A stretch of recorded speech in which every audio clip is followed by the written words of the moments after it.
The statue of Confederate Admiral Raphael Semmes remains in limbo as Mobile and cities across the South reevaluate tributes to soldiers from that war.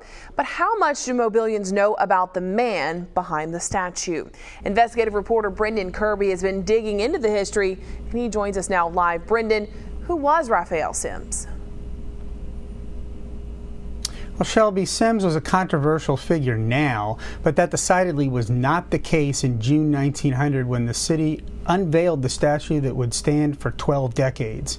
A massive crowd gathered at Royal Street and Duncan Place for the event, which drew the mayor, the late admiral's daughter, the Catholic Bishop of Mobile, and William J. Sanford, who was running what would be a successful campaign for governor.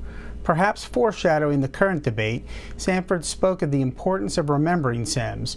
The Mobile Daily Register quoted him as saying that posterity, failing to appreciate and perpetuate the worth of its ancestors, will itself leave for its posterity nothing worth preserving in marble.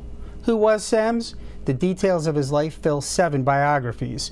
The inscription on the statue summarizes his life like this: sailor, patriot, statesman, scholar, and Christian gentleman.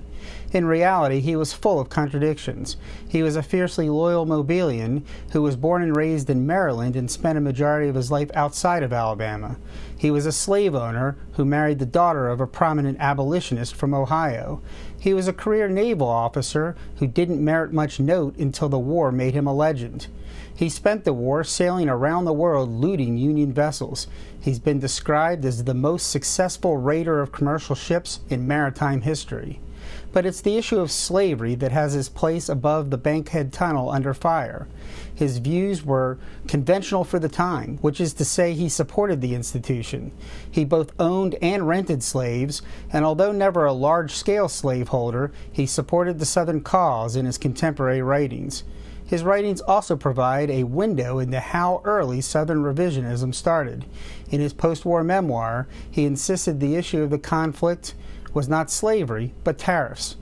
And one interesting historical footnote, Semmes fought in the Mexican-American War and found himself manning a howitzer atop a church rooftop outside of Mexico City.